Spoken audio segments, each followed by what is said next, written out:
Good morning and happy Sunday. Welcome to another episode of Sundays with Sam. So glad you could join me today. I would like for you to subscribe to the channel, invite your family and friends so we can have others to join us every week as we start our week off right with our weekly devotional on Sunday morning. So, as I said, I'm glad to have you here with me. Today, we're going to be talking about rejection, the gift of rejection. So, you probably thinking she is confused because rejection is not a gift. That's just not true. So, when we look at rejection, what is rejection? So, I'm glad you asked me, what is rejection?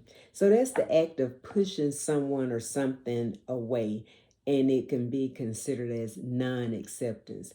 And then, when you look at a gift is something that's bestowed or required without any kind of particular effort on the recipient, through no effort of their own. So usually when we receive gifts, then we're all excited and happy.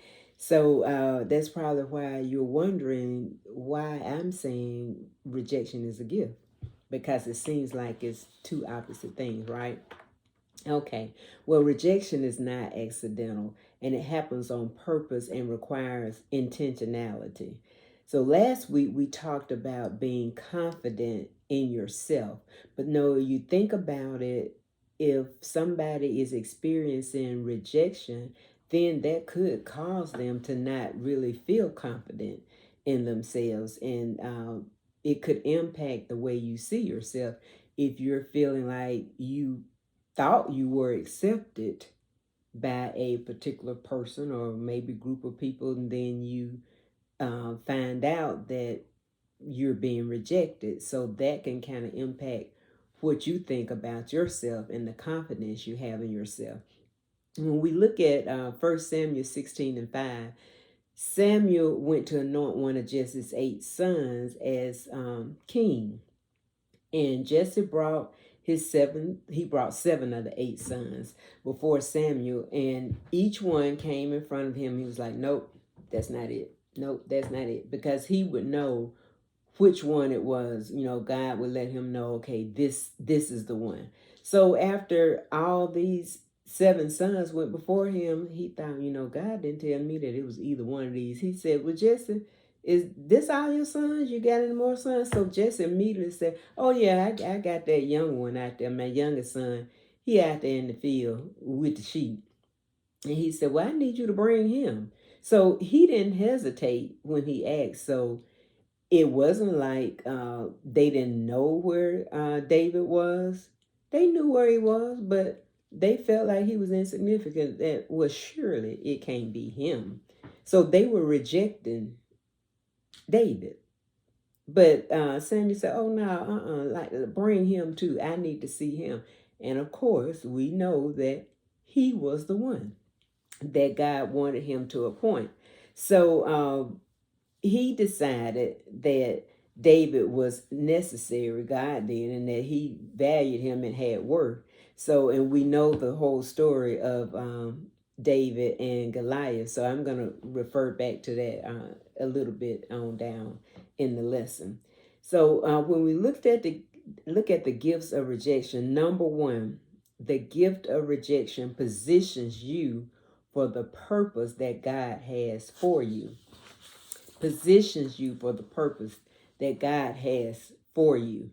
So even though David was rejected by those that were close to him, we know that God had a purpose of what he wanted David to do.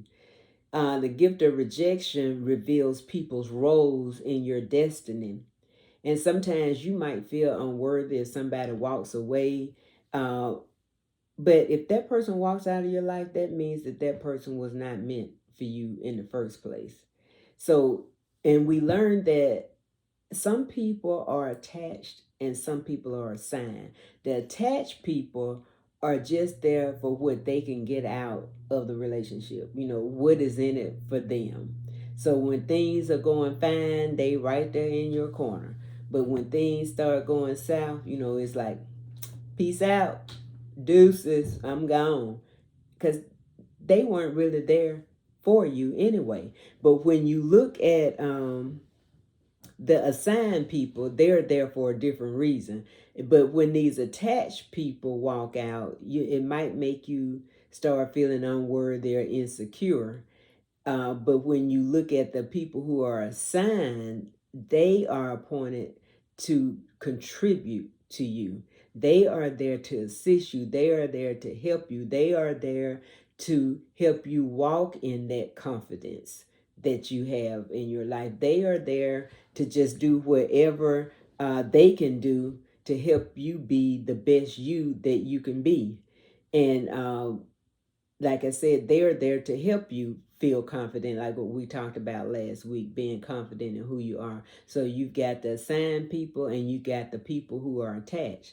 Now, I have a PSA, a public service announcement that I want to make this day, July the 16th, 2023. And that is stop giving your assignment energy to attached people. Okay, that's worth saying again. Stop giving your assignment energy to attached people because you know they are not the one. So you don't even need to be giving your energy to them. Number 3, the gift of rejection will anchor your identity.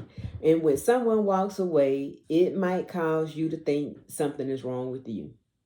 So you start changing how you act, changing how you dress, how you look, how you do your hair, how you relate to other people. You find yourself putting yourself in a box, trying to fit the mold that you feel like that person would have you to be in because you didn't want them to walk out of your life. And you can just keep making all these changes and the person just still walks away after you've conformed yourself to somebody else that's really not you. So we take a look back at David and his brothers, and we know they were there on the battlefield. So David went to take them some food. And David, you know, he saw all of them just kind of sitting around and saw Goliath taunting them and, you know, saying, okay, just, you know, send somebody, you know, because he all big and bad. Now, if you go back a few lessons back, I talk about this whole thing with David and Goliath and bring in some new insight on that whole situation with Goliath. So when you get a chance, go back and look at that. But anyway, he was wondering, like, well, what's going on? He was asking his brother what was going on. His brother was like, man, what you doing down here? You know that this is not the place for you. You not supposed to be down here on the battlefield. And he said, well, and who watching them few little sheep you got while you off your post down here trying to get all in our business? But you know what? David didn't retreat with his head held down and just going back to the field. He was like, talk to the right because you ain't left. I said that wrong, didn't it's sure you're supposed to say, talk to the left because you ain't right. Okay, talk to the left because you ain't right. He was used to his brothers rejecting him, but he didn't let that stop him. So what he did, he was like, okay, let me go over here and ask somebody else. So he talked to one of the other soldiers and he told him what all was going on. And, you know, he said what he could do. And, you know, the rest is history. We know how that story went. So the thing is, what I'm trying to say is that uh, be who God has called you to be. You know, don't try to change yourself to fit a mold that somebody else has. What God has for you is for you, period. What God has for you is for you, period. So you ain't got to be changing, trying to conform to what somebody else wants you to do. Trying to keep that person in your life because you feel insecure or what have you. Let them go. Let them just walk right on out because that is not the person for you. You don't need to be trying to do all of this for that attached person. See, you don't need to be doing that. because you got other people that are assigned. You got some destiny helpers that's out there to help you. So that is where you need to focus your attention. Number 4, the gift of rejection will draw you nearer to God. So David was out there in the fields by himself with the sheep. Nobody wasn't even thinking about David, trying to go check on him and just see if he needed anything. And sometimes you feel like you can relate and you feel isolated and feel like nobody's concerned about you. You feel attacked or unworthy, but just know that this is not the time to look inward. You need to look upward. Look to God, because God is always there. He's never going to leave you or forsake you. He's right there with you.